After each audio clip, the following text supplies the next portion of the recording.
Mari kita simak kisah persetujuan Nabi Adam dengan iblis laknatullah.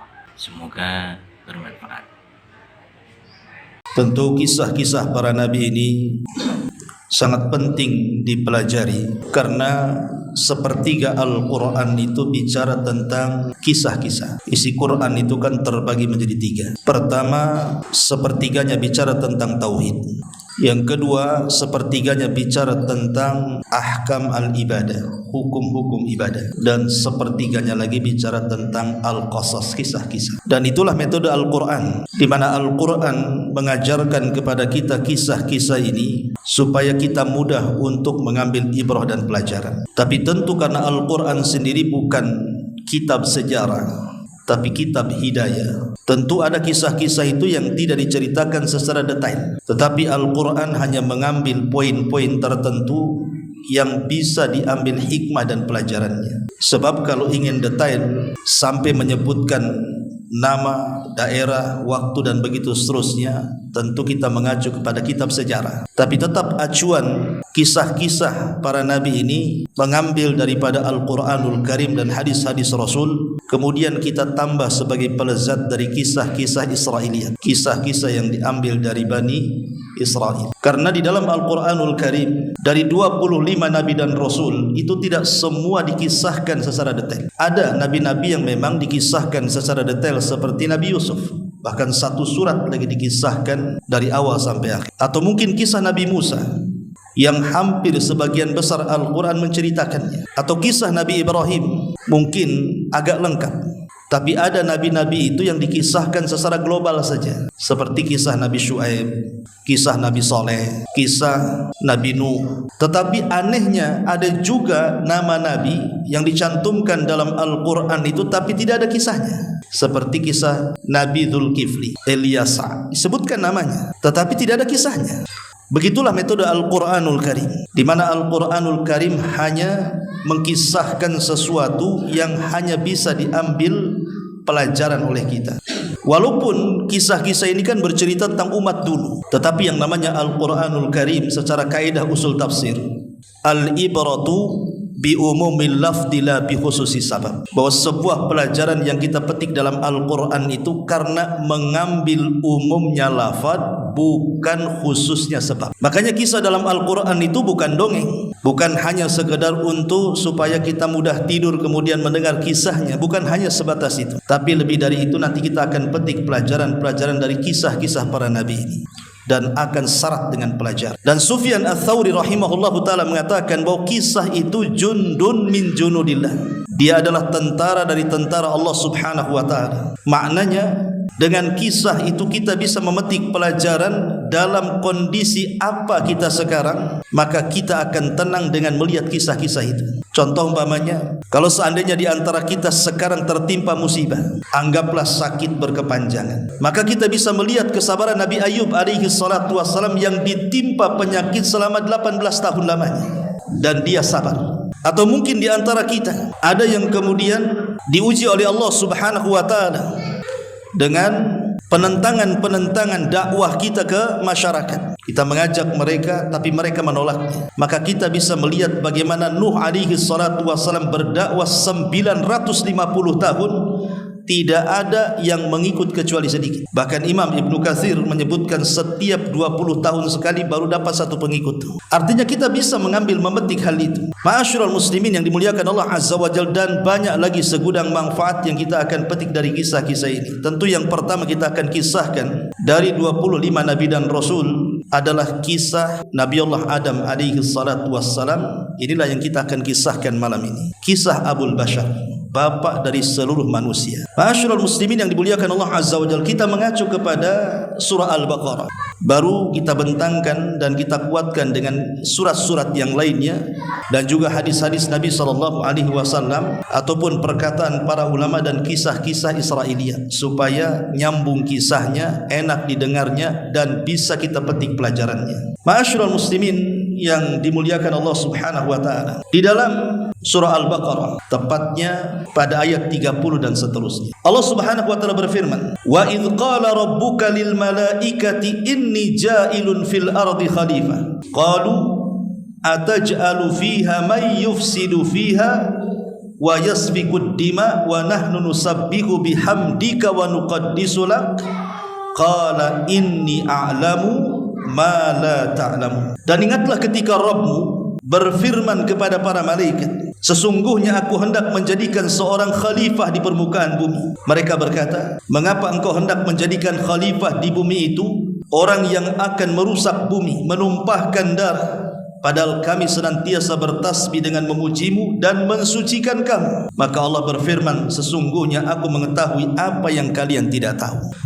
Bertolak dari surah Al-Baqarah ayat 30 ini. Inilah permulaan kisah Nabi Allah Adam alaihi salatu wassalam. Nabi Adam alaihi salatu wassalam disebutkan di dalam Al-Quran itu 25 kali di beberapa ayat di dalam Al-Quranul Karim. Ketika Adam alaihi salatu wassalam belum lagi diciptakan, bumi yang kita pijak ini sudah ada penghuninya. Siapa penghuninya? Dari kalangan jin. Jinlah yang pertama kali menghuni bumi. Tetapi tabiat jin itu berbeda dengan manusia, karena jin itu lebih banyak yang jahat dibandingkan yang baik. Berbeda dengan manusia, lebih banyak yang baik dibandingkan yang jahat. Sehingga tabiat jin itu suka merusak, suka menumpahkan darah, suka berperang, rebutan kekuasaan dan begitu seterusnya. Karena kehidupan jin itu kurang lebih dengan kehidupan manusia, tidak ada bedanya. Seperti itulah kehidupan manusia, seperti itulah kehidupan jin. Sehingga kemudian di tengah-tengah rusaknya bangsa jin ini, Allah Subhanahu wa taala ingin mentertibkan mereka. Maka Allah Subhanahu wa taala pilih dari kalangan jin itu jin yang paling saleh.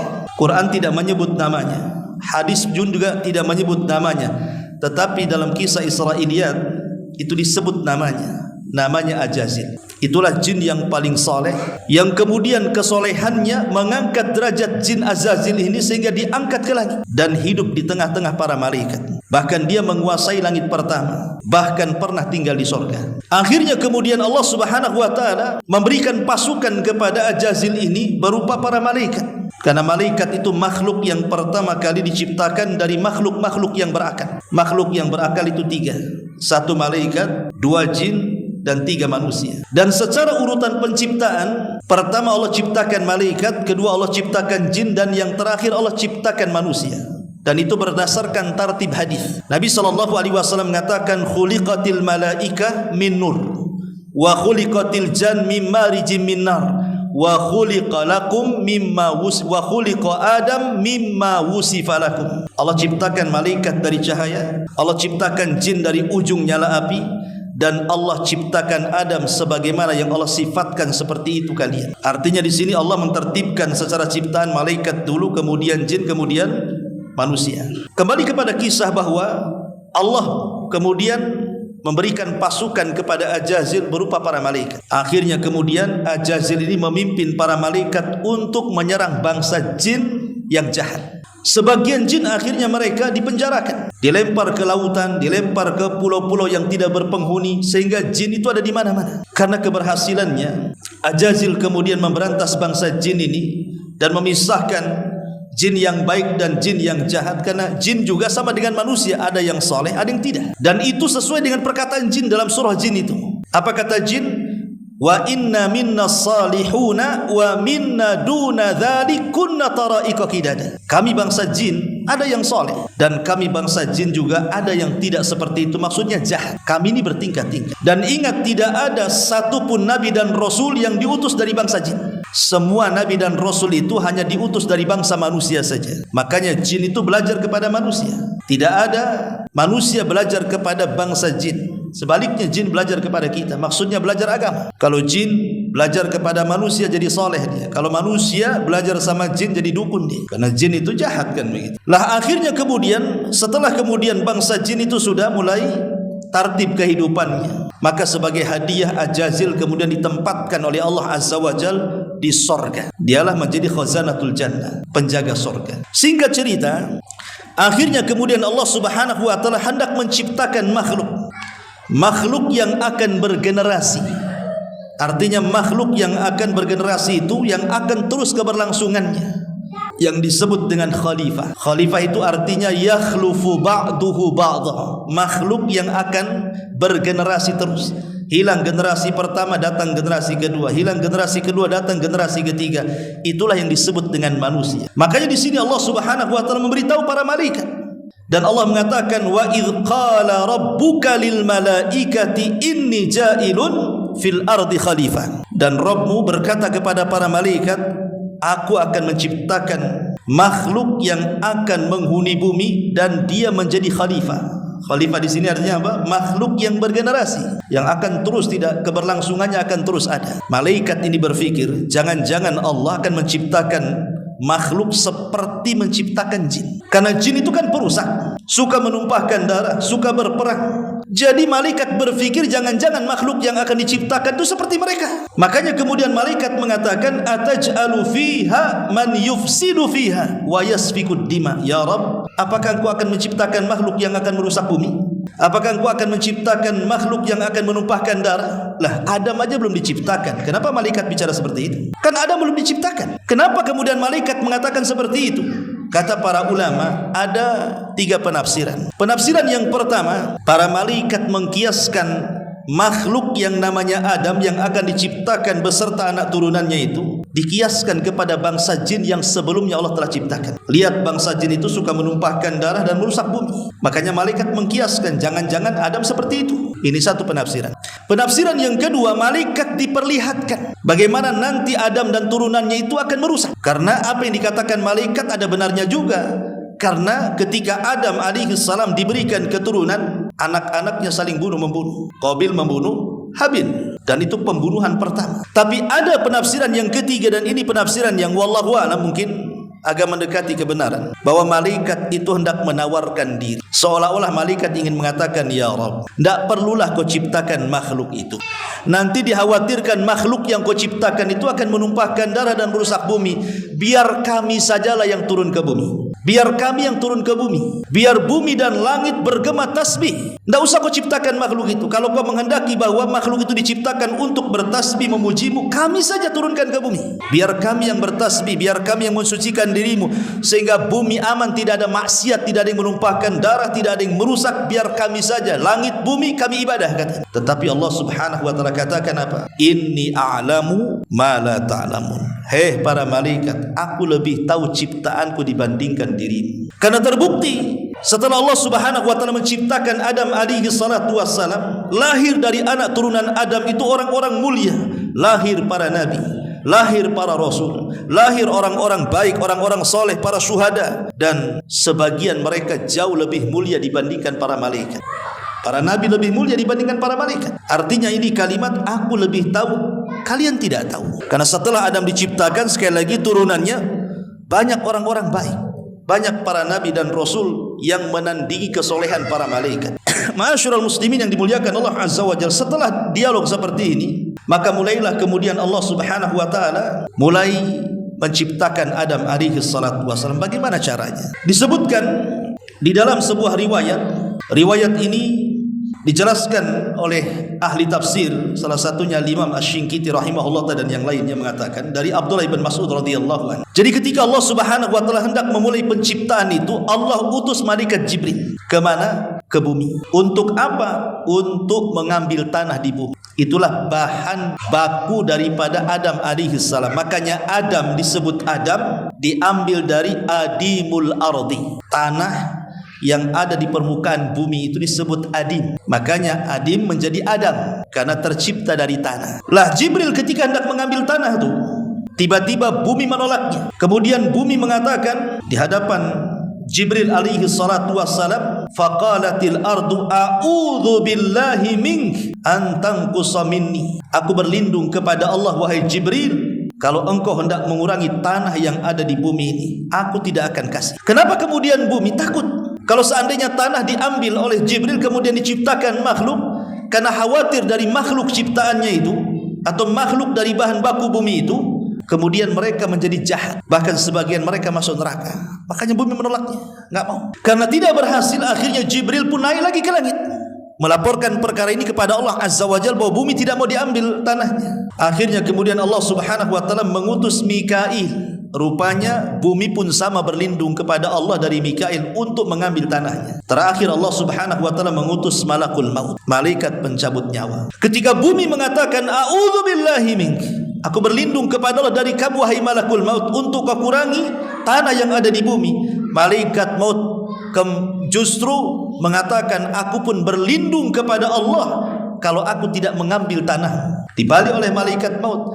Akhirnya kemudian malaikat maut berhasil mengambil tanah itu.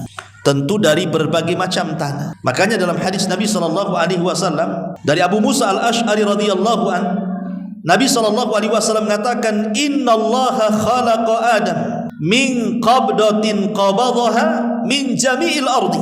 Allah ketika menciptakan Adam diambil dari segenggam tanah dari semua jenis tanah bumi. Faja'a banu Adam ala qadril ardi ja'a minhumul ahmar wal abyad wal aswadu wa baina dhalik was sahlu wal hazlu wal khabithu wat tayyibu zada fil hadits Yahya wa baina dzalika wal ikhbar fi hadits Yazid. Kemudian kata Nabi SAW, kemudian keturunannya datang dengan beragam sesuai dengan unsur tanah.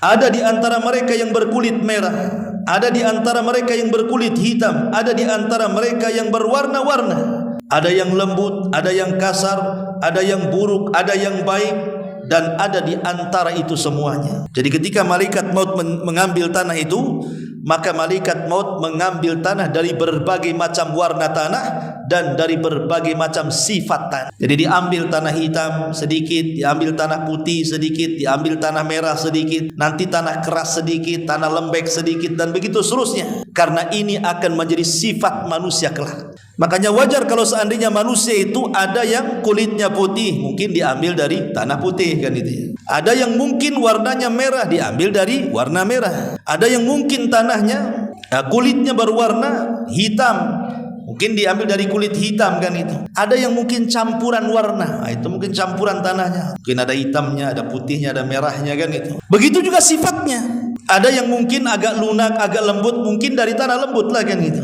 Mungkin ada yang keras kepala, keras hati, mungkin dari tanah hati. Kalau yang suka bertengkar itu diambil dari tanah sengketa mungkin. Gitu kurang lebih lah begitu. Tapi intinya bahwa akhirnya kemudian malaikat maut ini berhasil mengangkat ke langit. Setelah kemudian tanah itu sampai di langit, maka Allah Subhanahu wa taala mulai membentuk Adam alaihi salatu wassalam. Langsung Allah yang membentuknya. Inilah bedanya Adam dengan ciptaan Allah yang lainnya. Kalau ciptaan Allah yang lainnya dengan kun fayakun, tapi Adam tidak. Adam dibentuk oleh Allah Azza wa Jalla. Laqad khalaqnal insana fi ahsani taqwim. Sungguh kami ciptakan manusia itu sebaik-baik bentuk. Tidak ada bentuk terbaik melebihi bentuk manusia. Dan Allah Subhanahu wa taala menciptakan pertama Adam itu dari wajah dulu. Makanya kenapa kita tidak boleh kemudian memukul wajah ataupun memburuk-burukan wajah orang. Karena ketika kita menampar wajah ataupun memburuk-burukan wajah orang, sama dengan memburuk-burukan yang menciptanya Allah Subhanahu wa taala. Ma'asyiral muslimin yang dimuliakan Allah Azza wa Jalla, setelah kemudian terbentuk kepalanya, kemudian tangannya, kemudian badannya, kemudian kakinya, maka Allah Subhanahu wa taala membentuk Adam itu tingginya 60 hasta. 60 hasta, satu hasta itu setengah meter. Ya, berarti kalau 60 hasta ya kurang lebih 30 meter Adam itu. Dengan lebar 7 hasta artinya 3 meter setengah kali 30 meter. Makanya kalau antum pernah ke Saudi, di situ ada sepeda Nabi Adam. Kapan-kapan Adam punya sepeda itu. Itu mungkin replika. Kalau mungkin sepeda itu ada di zaman Nabi Adam, ya seperti itulah besarnya gitu. Rupanya sepeda itu dari Jogja katanya. Hadiah dari Jogja, disebut sepeda Nabi Adam pula. Ya. Intinya bahwa Adam alaihi salatu wassalam kemudian dibentuk oleh Allah Azza wa Jalla dengan sedemikian rupa yang berbeda bentuknya dengan malaikat, berbeda pula dengan jin. Karena ingat, jin itu sifatnya buruk. Tidak ada jin itu yang dari segi bentuk ya, rupa, jin itu tidak seperti manusia. Jin itu buruk. Makanya ketika ada seorang peruqyah, seorang syekh meruqyah, kemudian jinnya ngomong, rupanya jin itu yang masuk ke tubuh manusia adalah jin yang paling cantik di kaumnya. Jin yang paling cantik di kaumnya itu, yang ngaku jin yang paling cantik di kaumnya, masuk ke raga orang itu. Jadi sama syekh ini diruqyah. Kemudian ketika ditanya bentuknya, dia mengatakan, aku memiliki 9 kaki katanya. Ya buat apa juga kan? Kalau ada gadis cantik kakinya 9, kira-kira mau enggak tuh? Itu namanya gurita. Itu namanya sotong bahasa gitu ya. Jadi itulah bentuk jin kayak gitu. Jin itu tidak ada yang baik, bentuknya aja jelek. Tapi manusia itu dibentuk dengan sedemikian rupa gitu ya. Makanya Allah mengatakan tadi, laqad khalaqnal insana fi ahsani taqwim. Kemudian Allah biarkan dia mengering, tidak ditiupkan ruh, dibiarkan mengering dulu. Makanya kemudian Allah Subhanahu wa taala banyak berfirman di dalam Al-Quranul Karim, inni khaliqun basyaran min tin fa idza sawaituhu wa nafakhtu fihi min ruhi faqa'u lahu sajidin. Sesungguhnya aku menciptakan manusia dari tanah, dibiarkan mengering. Tanah itu dibiarkan mengering, ada yang mengatakan 40 tahun, wallahu a'lam. Tidak ada riwayatnya yang jelas, dibiarkan seperti itu. Lah ketika Adam sudah terbentuk jasadnya, iblis ini yang berada di sorga dengar bahwa Allah sudah menciptakan betul-betul makhluk yang dikehendakinya. Penasaran si Ajazil ini, karena Ajazil kan berada di sorga tuh. Mulai hasad dia, karena orang hasad itu adalah berkeinginan kalau nikmat orang itu hilang dan berpindah kepada dia. Dia takut kalau seandainya makhluk itu menggantikan posisi dia di sorga. Makanya kemudian Ajazil ini keluar dari sorga, kemudian melihat-lihat jasad Adam yang belum ditiupkan ruh, terkadang dipukul keluar suara. Kemudian dia masuk dari mulutnya, kemudian keluar dari duburnya, masuk dari lubang hidungnya, keluar dari lubang mulutnya, dan begitu seterusnya. Kemudian Ajazil mengatakan, oh ini bukan makhluk kuat katanya, ini makhluk lemah. Kenapa? Karena berongga, berarti dia butuh makan, dia butuh minum, ini makhluk lemah kata. Apa kata Ajazil? Lau sullitu alayya la uhlikanna, kalau dikuasakan kepadaku makhluk ini sudah kuhancurkan kata. Lihat hasadnya sudah nampak, padahal belum tiupkan ruh tuh. Hasad sudah nampak. Makanya hasad itu penyakit pertama di langit dan penyakit pertama di bumi. Adapun hasadnya pertama kali di langit, hasadnya iblis kepada Adam. Adapun hasad itu penyakit pertama di bumi adalah hasadnya Qabil kepada Habil, sehingga terjadi pembunuhan. Jadi hasad ini bahaya ya. Akhirnya kemudian karena iblis menganggap itu makhluk yang lemah, dia biasa saja, tapi sudah ada hasad di hatinya. Sampai pada waktunya Allah Subhanahu wa taala mengumpulkan seluruh para malaikat, karena di sini akan ada peristiwa yang spektakuler, peniupan ruh. Semua malaikat hadir di situ. Lah ketika kemudian semua malaikat hadir di situ, Allah Subhanahu wa taala berfirman di dalam Al-Qur'anul Karim, wa idz qala rabbuka lil malaikati usjudu li Adam fasajadu illa iblis aba wastakbara wa kana minal kafirin. Dan ingatlah ketika Rabbmu berfirman kepada para malaikat, sujudlah kalian kepada Adam. Maka semua malaikat sujud kecuali iblis. Dia enggan, dia sombong, dan termasuk makhluk yang kafir. Lah ketika Allah Subhanahu wa taala menciptakan Adam, kemudian ditiupkan ruh itu belum sampai di perut, baru sampai di tenggorokan ruhnya. Tiba-tiba Adam bersin, hacih gitu ya, bersin, baru sampai di tenggorokan. Ketika Adam bersin, maka Allah Subhanahu wa taala ajarkan, kul ya Adam alhamdulillah. Katakan wahai Adam, alhamdulillah. Dan ini menjadi syariat kita. Anda kalau bersin jangan diam saja, tapi ucapkan alhamdulillah. Maka malaikat yang mendengar ketika Adam alaihi salatu wassalam mengucapkan alhamdulillah, semua malaikat mengatakan apa? Yarhamuka rabbuka ya Adam. Semoga Allah merahmati engkau wahai Adam. Makanya sunnah bagi kita, kalau ada orang yang bersin dan dia mengucapkan alhamdulillah, jangan diam saja. Kita katakan yarhamukallah. Semoga Allah merahmati kamu. Itu doa. Ya, maka orang yang bersin mendoakan balik, ya, yarhamukallah. Kemudian kita doakan balik kepada yang mendoakan kita. Ma'asyiral muslimin yang dimuliakan Allah Subhanahu wa taala. Lah ketika kemudian ruhnya sudah mulai ke perutnya, mulai Adam merasakan lapar. Sementara di hadapan Adam itu ada pohon yang banyak buahnya. Maka Adam belum lagi ruh sampai di kakinya, tangannya sudah mulai meraba-raba ingin memetik buah tadi, ingin makan. Padahal ruh belum sampai di kaki itu. Dari sini kata para ulama, Adam alaihi salatu wasalam tersifati dengan sifat isti'jal, terburu-buru. Makanya keturunannya akan seperti itu, seperti itu. Inna khalaqnal insana fi ajal. Manusia itu kami ciptakan dalam kondisi tergesa-gesa, terburu. Itulah sifat kita akhirnya kan.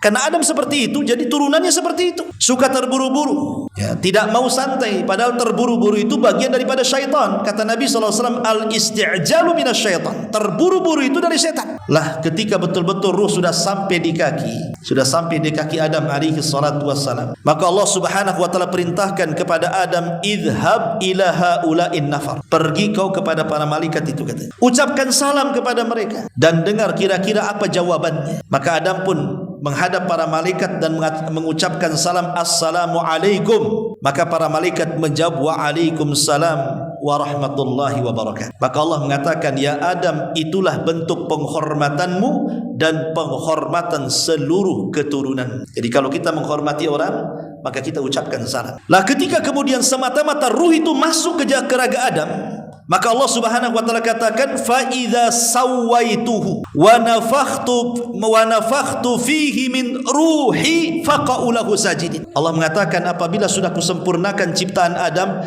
semata-mata ruh sudah masuk ke jasad Adam, hei para malaikat sujud kalian kepada Adam. Jadi perintah Allah, semata-mata ruh itu masuk ke dalam jasad Adam, maka semua malaikat harus sujud. Dari sini kita tahu bahwa malaikat sujud itu kepada siapa? Bukan kepada raganya Adam, tetapi kepada ruhnya Adam. Kenapa? Karena Allah Subhanahu wa taala mengatakan min ruhi, dari ruhku. Makhluk apabila diidofahkan, dinasabkan kepada Allah, maka makhluk itu punya kemuliaan. Contoh Ka'bah disebut Baitullah, rumahnya Allah. Ketika rumah itu dinasabkan kepada Allah berarti punya kemuliaan. Atau contoh mujizat Nabi Saleh, naqatullah, untanya Allah. Berarti unta itu memiliki kemuliaan di antara unta-unta yang lainnya. Kenapa?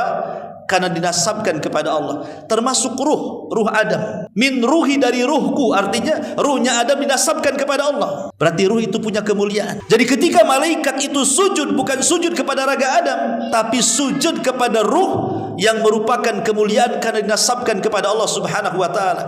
Dari sini kita tahu bahwa raga tanpa ruh tidak akan mulia. Tapi kalau raga ada ruhnya, dipastikan dia mulia. Contoh presiden. Presiden kalau masih ada ruhnya, masih bisa berjalan, bisa bicara, bisa mendengar, bisa melihat, bisa berpikir, dihormati dia. Coba dicabut ruh presiden, jadi bangkai dia, terbujur kaku, diusung keranda, dimasukkan ke lubang yang 1 kali 1,5 meter. Siapa yang memuliakan? Sudah jadi nggak ada ruhnya. Jadi manusia itu mulia karena ada ruhnya. Kalau tidak ada ruhnya, tidak akan mulia manusia itu. Coba saja orang yang dihormati di Batam ini siapa? Ketika mati jangan dikubur, letakkan di jalan raya 4 hari saja. Sampai dia busuk, siapa yang mendekati dia? Nggak ada yang berani. Nggak ada. Lihat Abu Lahab. Abu Lahab itu ketika dia meninggal, dia sedang safar, sakit kemudian meninggal. Tidak ada yang menguburkan sampai jasadnya bau busuk. Akhirnya menguburkannya dengan cara apa? Dilempari batu. Akhirnya numpuk batunya. Itulah kuburannya Abu Lahab. Karena jasad ini kalau sudah tidak ada ruhnya, tidak ada kemuliaan di dalamnya. Jadi malaikat itu sujud kepada Adam, itu maksudnya sujud kepada ruh yang dimasukkan ke dalam Adam. Itu satu penafsiran. Ada yang mengatakan bahwa sujudnya malaikat kepada Adam itu karena Adam dijadikan kiblat oleh para malaikat, sama dengan kita sujud ke Ka'bah karena Ka'bah itu jadikan kiblat, bukan kita menyembah Ka'bah. Ada juga yang mengatakan seperti itu. Tapi yang jelas bahwa sujudnya malaikat kepada Adam bukan sujud ibadah, tapi sujud penghormatan. Karena sujud ibadah tidak boleh diberikan kecuali kepada Allah. La tasjudu lisyamsi wala lil qamar wasjudu lilladzi khalaqahunna in kuntum iyyahu ta'budun. Jangan kalian sujud kepada matahari dan bulan, tapi sujudlah kepada zat yang menciptakan keduanya kalau kalian benar-benar beribadah kepada Allah. Sujud ibadah tidak boleh diberikan kecuali kepada Allah. Lalu maksudnya sujud apa di sini? Sujud penghormatan. Kalau tentara menghormati dengan cara seperti ini, maka malaikat menghormati Adam dengan cara sujud. Begitu maksud. Masalahnya iblis itu ada di tengah-tengah malaikat. Ajazil itu ada di tengah-tengah malaikat. Ketika semua malaikat sujud, Ajazil pula tak mau sujud. Makanya kemudian Allah Subhanahu wa taala panggil Ajazil ini yang kelak akan jadi iblis. Allah mengatakan kepada Ajazil ini, "Ma mana'aka alla tasjuda id amartu." Apa yang mencegah kamu untuk sujud ketika aku memerintahkan engkau sujud? Apa kata Ajazil? "Ana khairum minhu. Khalaqtani min nar wa khalaqtahu min tin." Ya Rabb, aku lebih baik dibandingkan Adam. Kenapa? Karena aku tercipta dari api, sementara kau ciptakan Adam dari tanah. Maksudnya apa iblis ini ngomong begini? Ajazil ini ngomong begini. Maksudnya begini, Ajazil ini yang kelak akan jadi iblis ini, dia menganggap bahwa posisi dia itu lebih mendekati malaikat dibandingkan Adam dengan malaikat. Kenapa? Karena malaikat tercipta dari cahaya. Aku tercipta dari api. Api dengan cahaya mendekati. Ya kan, api dengan cahaya kan mendekati kan, karena dari api itu keluar cahaya. Loh, sementara tanah dengan cahaya mana bisa, nggak ada dekat-dekatnya pun tidak. Jadi seolah-olah Ajazil ini mengatakan aku lebih dekat dengan malaikat, berarti aku lebih mulia dibandingkan Adam yang kuciptakan dari tanah. Makanya dia dengan sombongnya mengatakan seperti itu. Itu tidak terkeluar kecuali orang yang sombong. Dari sini ada faedah, jangan pernah mengucapkan kalimat ana kalau dalam rangka menyombongkan diri. Kalimat ana itu kalimat saya. Kalau bukan karena saya, ya, ini semua karena saya. Ini semua kalau nggak ada saya, itu hati-hati. Ini kalimat iblis. Karena iblis memulai dengan kalimat saya. Saya lebih baik dibandingkan Adam. Makanya kalimat ananiyah, akuisme, kalimat saya dalam tempo-tempo tertentu kalau dalam rangka menyombongkan dirinya, maka itu kalimat iblis. Bukan hanya kalimat iblis, ana juga kalimat Fir'aun, kalimat Namrud, dan kalimat Qarun. Ingat ketika Qarun mengatakan, ketika datang para pemungut zakat kepada Qarun, apa kata Qarun? Dia mengatakan, enak saja Musa itu, kata, datang menyuruh orang untuk mengambil zakat saya, padahal kekayaan saya ini aku yang dapat, kata. Dia mengatakan, innama utituhu min ilmin indi. Ini kekayaan aku yang dapat, saya yang dapat. Ini karena kecerdasanku, kata Qarun. Bukan karena dari Allah, ini karena kecerdasanku. Ini kalimat saya ini bahaya. Ataupun Fir'aun mengatakan, ana rabbukumul a'la, saya Rabb kalian yang paling tinggi. Atau Namrud mengatakan, ana uhyi wa umit, saya bisa menghidupkan dan mematikan, katanya. Jadi kalimat saya ini bahaya. Dalam tempo-tempo tertentu jangan mengucapkan kalimat saya, aku, ana, gitu ya. Kalau dalam rangka kesombongan, ini kalimat setan. Makanya dia mengatakan, saya lebih baik dibandingkan Adam. Adam tercipta dari tanah, aku loh tercipta dari api. Ketika dia mengatakan seperti itu, maka Allah Subhanahu wa taala murka. Kemudian Allah Subhanahu wa taala mengatakan, fakhruj innaka rajim. Keluar kau iblis, engkau makhluk yang Sejak itulah Ajazil tidak lagi disebut Ajazil, dia berubah menjadi iblis. Disebut iblis itu karena makhluk yang putus asa dari rahmat Allah. Itu disebut iblis. Berubah dia jadi iblis tuh. Bayangkan, jin yang paling soleh menjadi jin yang paling jahat. Dari sini ada faedah bahwa kesolehan itu harus dijaga. Kesolehan itu harus dijaga. Lihat, Ajazil ini jin yang paling soleh. Karena saking solehnya Allah hadiahi dia tinggal di surga. Tapi belakangan menjadi jin yang paling jahat dan menjadi iblis. Kalau kita tidak mempertahankan kesolehan, jangan-jangan kita jadi iblis pula. Karena amal itu ditentukan bukan awalnya, tapi akhirnya. Kata Rasul, innal a'mal bi khawatimiha. Amal itu ditentukan akhirnya. Betapa banyak awalnya soleh, akhirnya pula jadi jahat, seperti iblis. Ma'asyiral muslimin yang dimuliakan Allah Subhanahu wa taala, para malaikat ini ketika Adam sudah diciptakan, pada awalnya kan malaikat ini menganggap bahwa makhluk itu akan menjadi perusak, penumpah darah. Tapi kenyataannya tidak demikian. Justru Allah Subhanahu wa taala ingin membuktikan ciptaannya jauh lebih mulia dibandingkan para malaikat setelah tercipta Adam. Dengan cara apa? Dengan cara Allah ajarkan pengetahuan. Maka ayat selanjutnya 31-nya Al-Baqarah, Allah mengatakan, wa 'allama Adamal asma'a kullaha thumma aradahum 'alal malaikati faqala anbi'uni bi asma'i haula'i in kuntum shadiqin qalu subhanaka la ilma lana illa ma 'allamtana innaka antal alimul hakim. Dan dia mengajarkan kepada Adam nama-nama benda-benda seluruhnya. Kemudian dia mengemukakan kepada para malaikat. Lalu Allah berfirman, sebutkanlah kepadaku nama-nama benda-benda jika kalian memang benar-benar orang-orang yang mengetahui. Maka malaikat mengatakan, maha suci engkau ya Rabb, tidak ada yang kami ketahui selain apa yang kau ajarkan kepada kami. Sesungguhnya engkaulah yang maha mengetahui lagi maha bijaksana. Sebagian ahli tafsir mengatakan, apa yang dimaksud Allah mengajarkan pengetahuan kepada Adam? Sebagian ahli tafsir mengatakan bahwa maksudnya Allah mengajarkan bahasa kepada Adam, di mana Adam itu akan paham dengan bahasa seluruh anak turunannya. Jadi kalau seandainya Allah takdirkan Adam hidup di zaman sekarang, ketemu orang Jawa, Adam bisa bahasa Jawa. Ketemu orang Padang, Adam bisa bahasa Padang. Ketemu orang Alor, Adam bisa bahasa Alor. Ketemu orang Inggris, dia bisa bahasa Inggris. Ketemu dengan orang Rusia, bisa bahasa Rusia. Ketemu dengan orang pedalaman, dia bisa tuh bahasa pedalaman itu. Ya, itu maksudnya Allah mengajarkan kepada Adam pengetahuan, itu maksudnya pengetahuan bahasa, di mana Adam akan paham seluruh bahasa anak turunannya sejak diciptakan sampai kiamat dibangkitkan. Dan orang yang menguasai bahasa, maka dia akan menguasai semuanya. Ya, lihat Bung Karno itu kan banyak tuh bahasa yang dikuasai itu. Makanya dia diplomasi yang luar biasa, orator, bahasa banyak dia tahu. Tapi Bung Karno beda dengan Adam. Adam semua tahu bahasa apa aja dia tahu, dan itu tidak dimiliki para malaikat yang seperti ini. Ya. Makanya kemudian ketika Allah Subhanahu wa taala mengetes para malaikat dengan ilmu yang telah Allah anugerahkan kepada Adam, malaikat tidak sanggup dan mereka meminta udzur kepada Allah Subhanahu wa taala dan mengatakan, la ilma lana illa ma 'allamtana.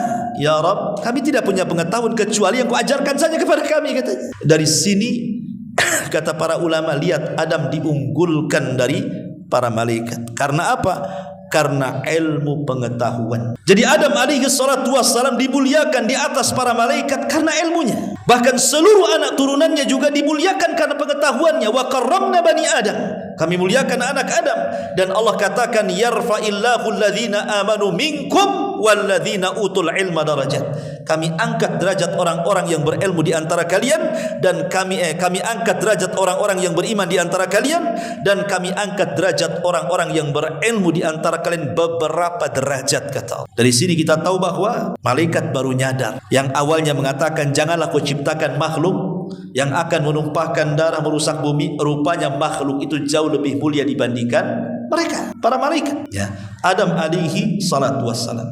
Maka ketika kemudian Adam diberikan pengetahuan, iblis makin hasad lagi dia. Makin hasad dia. Sudah Allah ciptakan Adam, langsung dibentuk oleh Allah, ditiupkan ruh langsung oleh Allah, diberikan pula pengetahuan oleh Allah. Berarti kan nikmatnya makin menumpuk tuh. Iblis makin sakit hati. Karena orang hasad itu, dia akan lebih hasad dan akan bertambah-tambah hasadnya kalau kenikmatan orang lain makin banyak lagi, kan gitu. Dia tetangga beli mobil, mulai tensinya naik. Beberapa bulan naikkan pula rumahnya tingkat 2, naik lagi tensinya. Beberapa bulan naik lagi tingkat 3, makin akhirnya setruk. Kan begitu ya orang hasad. Yang dihasadi tenang-tenang saja, dia makin sakit. Ya. Begitulah iblis, dia makin sakit dia. Kenapa kok Adam masih diberikan nikmat ini terakhir akhirnya apa? Dimasukkan pula ke sorga. Yang tadinya iblis di sorga dikeluarkan, sekarang Adam pula masuk sorga, makin sakit hati lah. Itulah hasad kedengkian yang luar biasa tuh iblis. Ma'asyiral muslimin yang dimuliakan Allah Azza wa Jalla. Makanya kemudian Allah Subhanahu wa taala ketika hendak memasukkan Adam ke dalam sorga sebagai pengganti iblis, maka Adam alaihi salatu wassalam ditidurkan sesaat oleh Allah Subhanahu wa taala karena Allah hendak menciptakan pasangannya, Hawa. Ada yang mengatakan kenapa disebut Hawa, ya. Ulama ketika mengatakan kenapa Hawa disebut Hawa, ada yang mengatakan li'anna Hawa khuliqat minal mar'il hayy. Karena Hawa disebut Hawa itu karena tercipta dari makhluk yang hidup. Adam kan hidup, sudah ditiupkan ruh. Kemudian Hawa diambil pula dari bagian Adam, dari tulang rusuk sebelah atas, sebelah kiri yang paling bengkok yang dekat dengan jantung. Diambil, kemudian diciptakan Hawa. Kenapa disebut Hawa? Karena tercipta dari makhluk yang hidup. Hawa itu apa? Hawa itu ya oksigen. Hawa nafas, itulah Hawa, ya.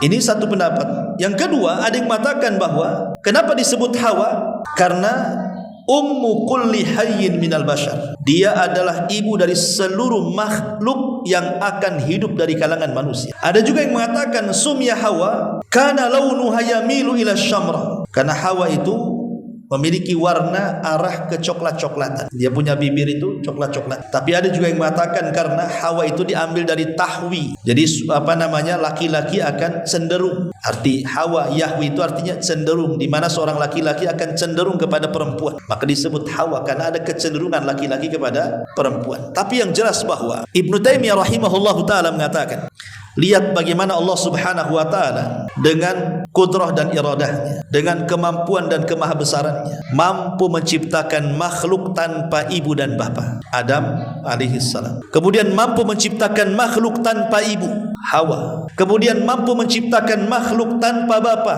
Isa. Kemudian menciptakan makhluk dengan bapa dan ibu, ya kita ini. Jadi ada makhluk, ada manusia tercipta tanpa ayah dan bapa, Adam, tanpa ibu dan bapa Adam. Ada makhluk, manusia maksudnya tercipta tanpa ayah, Isa, tanpa ibu, Hawa, dan ada ibu bapa ya kita semuanya. Tapi di sini kata Ibnu Taimiyah rahimahullah taala, lihat, sebenarnya kalau kita berpikir tentang Isa bin Maryam, itu tidak lebih hebat penciptaannya dibandingkan Adam dan Hawa. Kalau seandainya Isa dituhankan oleh orang-orang Nasrani karena dia terlahir tanpa bapa, sekarang Adam juga tanpa bapa, bahkan tanpa ibu, kenapa tidak dituhankan? Hawa terlahir tanpa ibu, kenapa tidak dituhankan? Kenapa hanya Isa saja? Makanya dari sini Allah Subhanahu wa taala mengatakan inna masala Isa kamasali Adam. Permisalan Isa loh sama dengan Adam. Apa bedanya? Adam lebih hebat lagi. Harusnya kalau mereka menuhankan Isa, tuhankan juga Adam. Tapi mereka tidak menuhankan Adam dan menganggap Adam nabi. Sebagaimana kalian menganggap Adam nabi, harusnya Anda juga menganggap Isa juga nabi. Ma'asyiral muslimin yang dimuliakan Allah Azza wa Jalla. Intinya bahwa Adam tercipta saat Hawa tercipta saat Adam sedang tertidur. Kenapa Hawa diciptakan saat Adam tertidur? Supaya Adam tidak benci dengan Hawa. Jadi ketika Adam sedang tertidur, Allah ambil tulang rusuk sebelah kiri, yang paling atas, yang paling bengkok, yang dekat dengan jantung diambil. Kemudian diciptakan Hawa dibaringkan di sebelah. Ketika Adam alaihi salatu wassalam terbangun, kaget rupanya ada perempuan di sampingnya. Kemudian ditanya, "Man anti, siapa kamu?" Maka Hawa mengatakan, "Saya Hawa." Adam mengatakan, "Kenapa Allah ciptakan kamu?" Kata Hawa, "Liaskuna ilaika," supaya aku bisa memberikan ketenangan kepadamu. Dari sini Allah katakan, "Wa min ayatihi an khalaqalakum min anfusikum azwaja litaskunu ilaiha wa ja'ala bainakum mawaddatan wa rahmah inna fi dzalika laayatin liqaumin yatafakkarun." Dan dari tanda-tanda kuasa Allah jadikan kalian berpasangan. Ada suami, ada istri. Gunanya untuk apa? Litaskunu ilaiha, supaya engkau merasa tenang dengan pasanganmu. Kemudian terciptalah mawaddah, rasa cinta, warahmah, dan kasih sayang. Dan itu semua adalah kekuasaan Allah bagi orang-orang yang berfikir. Maka Adam diciptakan Hawa supaya dia tidak ketakutan di sorga. Karena seindah apapun sorga, ikhwan, seindah apapun sorga, kalau hidup sendirian itu ketakutan. Coba saja antum hidup sendirian di Batam. Satu kota Batam milik anda lah, tapi sendirian hidupnya. Lontang lantung ke Batam Center sendiri, ke Jodoh sendiri, ke Barelang sendiri. Apa nggak takut sendirian? Ya. Supaya tidak ketakutan, diciptakan pasangannya. Minimalnya kalau 2 orang dan beda jenis laki-laki dan perempuan, nggak akan takut hidup itu. Dulu kuburan itu hal yang menakutkan. Lewat kuburan saja kita lari. Sekarang enggak. Orang pacaran di kuburan udah takut lagi, karena dua-duanya setan. Akhirnya kan nggak takut kan di situ, karena berdua. Coba sendirian. Jangan dibawa pasangannya, suruh duduk di atas kuburan. Apa enggak merinding dia? Tapi kalau berdua itu hilanglah rasa takutnya. Makanya diciptakan Hawa untuk Adam, itu maksudnya untuk menghilangkan perasaan takut Adam, sehingga tumbuh cinta dan kasih sayang di antara keduanya. Makanya Allah mengatakan ayat selanjutnya kepada Adam alaihi salatu wassalam, "Wa qulna ya Adam uskun anta wa zawjukal jannah." Al-Baqarah 35-nya. Dan kami berfirman, wahai Adam, diamilah oleh kamu dan istrimu sorga itu.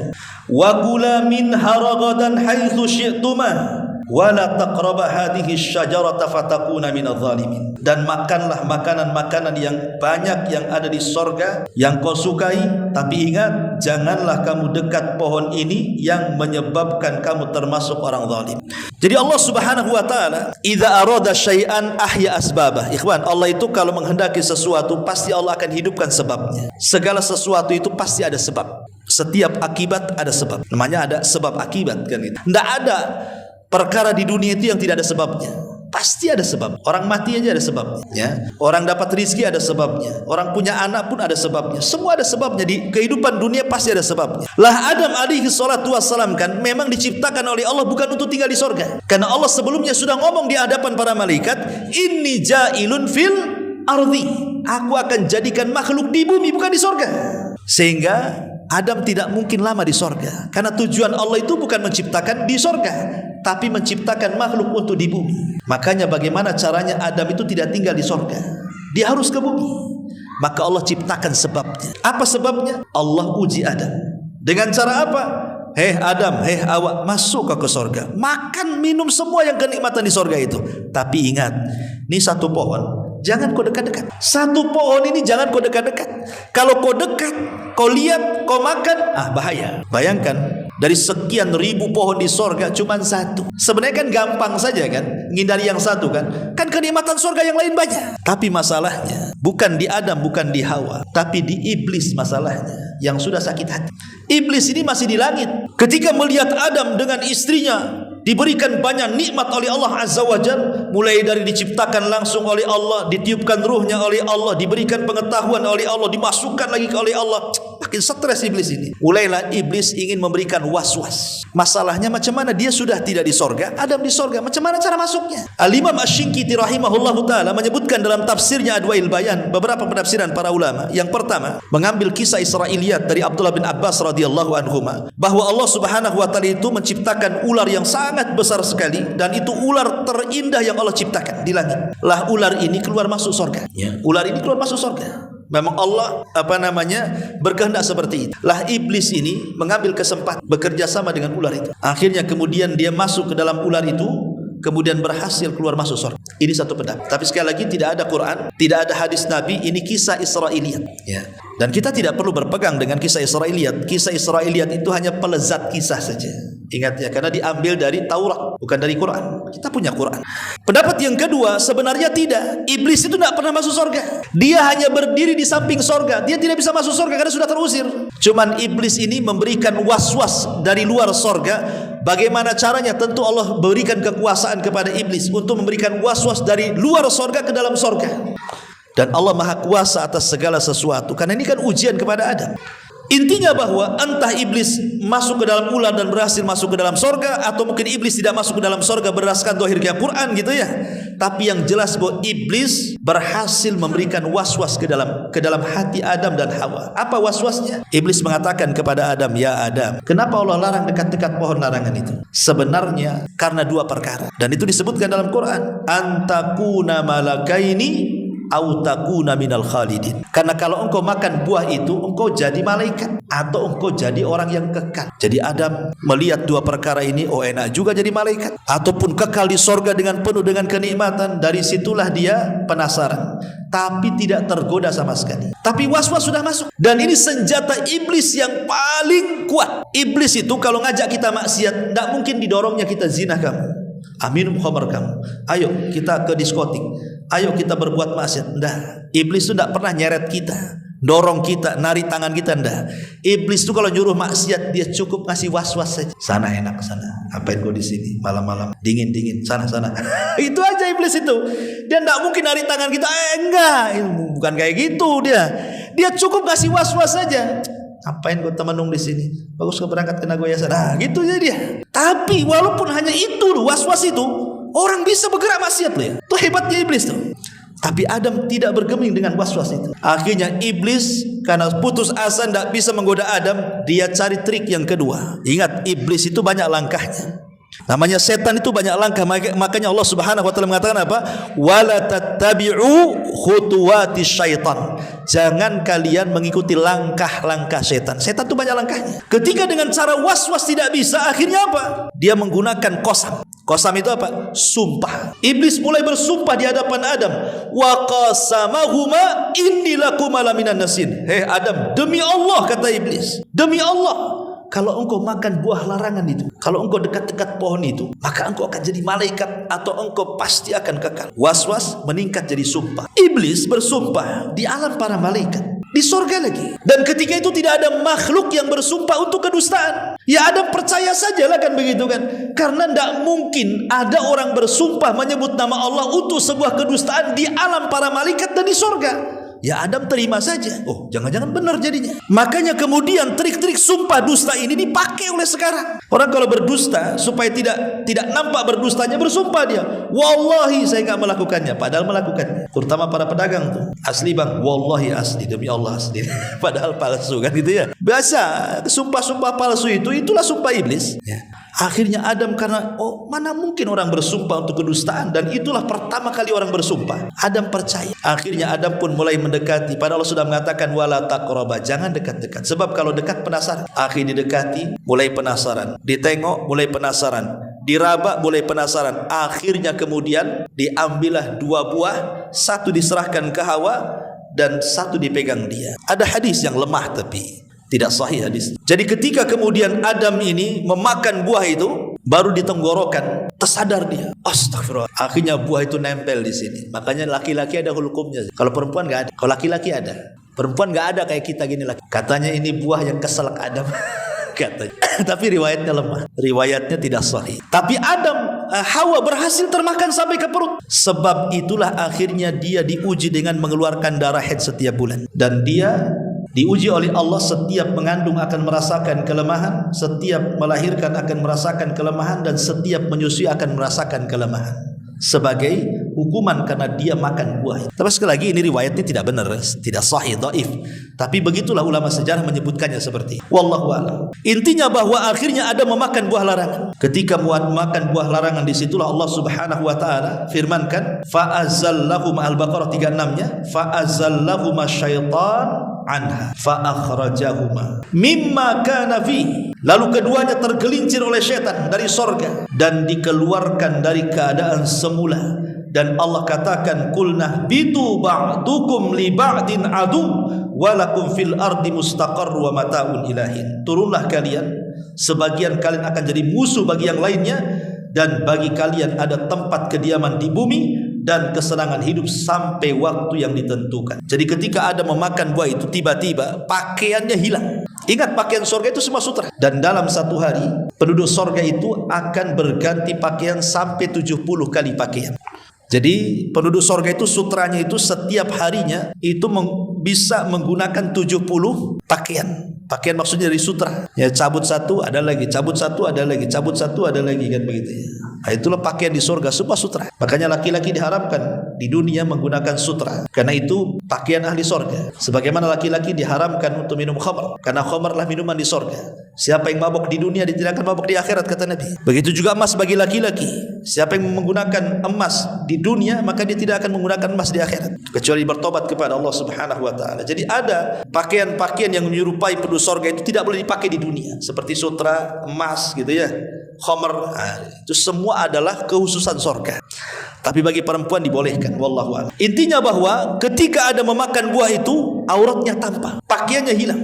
Dan ini difirmankan oleh Allah Subhanahu wa taala, fadallahuma bighurur falamma dhaqa asy-syajarata badat lahuma sawatuhuma wa tafiqa yakhsifani alaihima min waraqil jannah. Lalu setan membujuk mereka dengan tipu daya ketika mereka mencicipi buah pohon itu, tampaklah oleh mereka auratnya, maka mulailah mereka menutupinya dengan daun-daun sorga. Jadi Adam tiba-tiba telanjang, Hawa tiba-tiba telanjang, malulah Adam dengan Hawa saling melihat. Akhirnya yang satu lari ke arah sana, satu lari ke arah sana, saling bersembunyi, tidak mau ketemu. Tapi di sorga itu semua bicara, dan Allah mengatakan, mau pergi kemana kau Adam? Kemanapun penduduk sorga itu, makhluk yang ada di sorga melihat, maka dia malu, makanya dia ambil dedaunan sorga, ditutupinya gitu. Tapi itulah bagaimana kalau orang sudah membangkang syariat Allah, Allah buka aurat. Dan dari situlah kemudian Allah Subhanahu wa taala katakan, keluarlah kau dari sorga, turunlah ke bumi.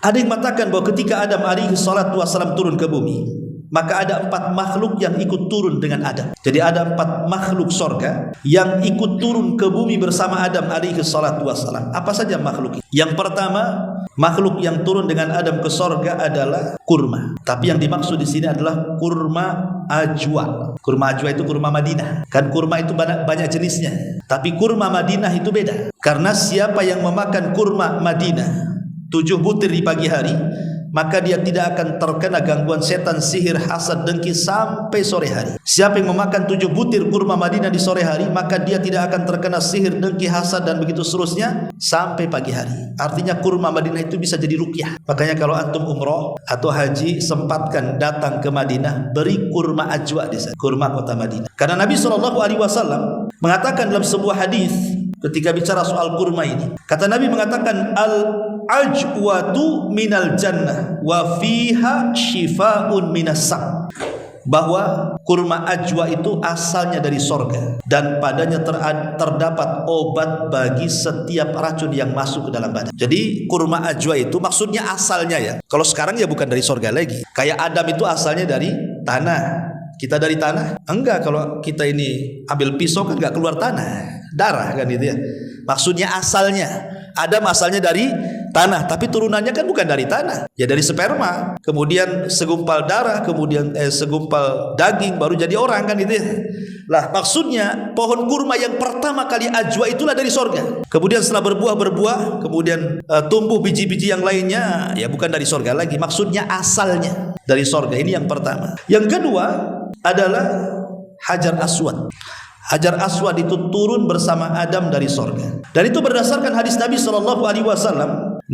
Nazala al-hajarul aswad minal jannah wa huwa ashaddu bayadan minal laban fasawwadathu khotoya bani Adam. Kata Rasul, Hajar Aswad itu dari sorga. Dulu warnanya putih bercahaya, tapi menjadi hitam karena dosa-dosa anak Adam. Maka disebut Hajar Aswad. Hajar itu batu, aswad itu hitam. Padahal dulunya putih. Tapi karena banyak dosa dilakukan Bani Adam, makanya akhirnya batu itu berubah jadi hitam. Sama dengan hati. Hati kita ini kalau tidak ada maksiat putih, tapi kalau sudah banyak maksiat jadi hitam juga hati kita. Kemudian yang kedua, yang ketiga, maqam Ibrahim, tempat pijakannya. Kalau habis tawaf kita disuruh solat di belakang maqam Ibrahim lah.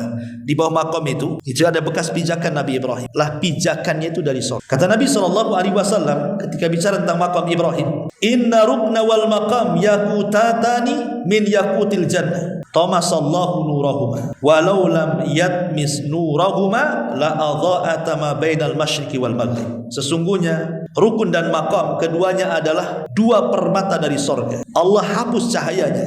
Kalau Allah tidak hapus cahayanya, tentu cahaya itu akan menerangi barat dan timur. Ini yang ketiga. Dan yang terakhir adalah sungai Nil dan sungai Efrat. Kata Nabi SAW ketika bicara soal sungai Nil dan Efrat ini, ra'a arba'ata anharin. Nabi melihat 4 sungai. Min asliha nahrani zahirani wa nahrani batinan. 2 sungai zahir, 2 sungai batin. Kemudian aku bertanya, ya Jibril, apa yang dimaksud sungai-sungai ini? Maka Jibril mengatakan, amma nahranil batinan. Adapun 2 sungai yang batin yang tersembunyi, itulah sungai-sungai di sorga. Wa amma zahiran, adapun sungai-sungai yang tampak adalah an-Nil wal Furat. Maksudnya sungai Nil dan sungai Efrat. Maksudnya apa sungai Nil dan sungai Efrat? Maksudnya asal airnya. Air yang pertama kali memenuhi sungai itu dari sorga. Ya sekarang bukan dari sorga lagi. Maksudnya permulaannya. Ya, itulah dari sorga. Inilah makhluk yang turun bersama Adam. Pertanyaannya, Adam turun di mana? Memang Quran tidak menjelaskan Adam turun di mana. Kemudian hadis juga tidak menjelaskan Adam turun di mana. Tapi ada ijtihad para ulama yang kemudian mengatakan, ada yang mengatakan Adam itu turun di Sri Lanka. Sri Lanka di India sana. Tapi Hawa itu turun di Jeddah. Ini yang masyhur disebutkan ahli tafsir. Ya. Jadi yang satu turun di Sri Lanka, yang satu turun di Jeddah. Kemudian saling cari. Ketika kemudian sudah dekat, maka tempat berdekatan disebut Muzdalifah. Kemudian ketika betul-betul ketemu, maka disebut Arafah. Kenapa Arafah disebut Arafah? Arafah itu artinya mengetahui. Ya, berarti Adam mengetahui, Hawa mengetahui Adam, maka tempatnya disebut Arafah. Makanya ada istilah padang Arafah. Itulah tempat pertemuan Adam dengan Hawa di situ, di Arafah. Disebut Arafah. Ma'asyiral muslimin yang dimuliakan Allah. Lah ketika kemudian Adam bertemu, disitulah Allah Subhanahu wa taala kemudian datang menemui Adam. Kemudian Allah Subhanahu wa taala mengajarkan kalimat taubat. Apa kalimat yang diajarkan Allah kepada Adam? Rabbana zalamna anfusana wa illam taghfir lana wa tarhamna lanakunanna minal khasirin. Inilah kalimat pertama yang diucapkan Adam di dunia. Inilah ucapan pertama. Adam belum bicara. Inilah kalimat pertama yang ada di dunia. Rabbana zalamna anfusana. Ya Rabb kami telah mendolimi diri-diri kami. Fa illam taghfir lana, jika engkau tidak mengampuni kami, wa tarhamna, dan tidak memberikan kasihan kepada kami, lanakunanna minal khasirin, tentu kami termasuk orang-orang yang rugi. Ketika Adam diajari kalimat tobat oleh Allah, dan inilah kalimat yang diucapkan pertama Adam, maka Allah mengatakan fataba alaihi, Allah pun terima tobatnya Adam. Innahu kana tawwabur rahim, karena Allah zat yang maha penerima tobat. Tapi iblis, ada yang mengatakan iblis diturunkan di lautan. Makanya istana iblis itu ada di lautan. Sebagaimana hadis yang sahih bahwa iblis itu punya istana di lautan. Dari istana itulah iblis menyebarkan orang-orangnya, pasukan-pasukannya untuk ke daratan menggoda anak-anak Adam. Ada yang berhasil menggoda orang yang sholat tidak sholat, orang yang puasa tidak puasa, dan begitu seterusnya. Tapi tidak bangga bagi iblis. Iblis hanya bangga ketika ada anak buahnya berhasil menceraikan suami istri, langsung bangkit, diambil piala, diletakkan di kepalanya, anta, engkau adalah pasukan terelitku, katanya. Kenapa? Karena kalau orang sholat tidak sholat, dosanya untuk dia saja, korbannya satu. Orang puasa tidak puasa, korbannya satu.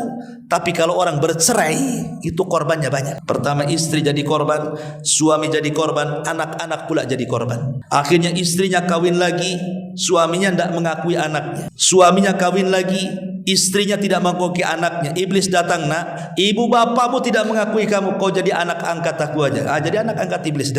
Itulah kasihan orang-orang yang bercerai itu. Korban semuanya. Ya. Jadi dari sini ma'asyiral muslimin yang dimuliakan Allah Azza wa Jalla, akhirnya Adam pun tobat. Ketika sudah tidak punya dosa lagi, maka dia kemudian bergerak kemana? Bergerak ke tanah haram. Makanya dalam manasik haji, kalau kita sedang berada di padang Arafah, karena al-hajjul Arafah, ingat haji itu ditentukan dengan wukuf di Arafah. Maka siapa yang berdoa seperti doa Nabi Adam, Rabbana zalamna anfusana wa illam taghfir lana wa tarhamna lanakunanna minal khasirin, dan dia betul-betul ikhlas, maka dia pulang dari haji seperti bayi yang dilahirkan oleh ibunya, tidak punya dosa lagi, seperti Adam, tidak punya dosa. Maka dia masuk ke haram. Kemudian di situ malaikat membangun Ka'bah. Ingat, Ka'bah yang pertama bangun siapa? Malaikat. Maka mulailah Adam kemudian beribadah. Itulah tanah pertama Allah diibadahi di permukaan bumi. Sebelum ada tanah tempat ibadah, disitulah tempat ibadah. Jadi Mekah itu adalah tanah yang pertama kali diibadahi Allah di situ. Itulah Adam dengan Hawa beribadah di situ. Ma'asyiral muslimin yang dimuliakan Allah Azza wa Jalla.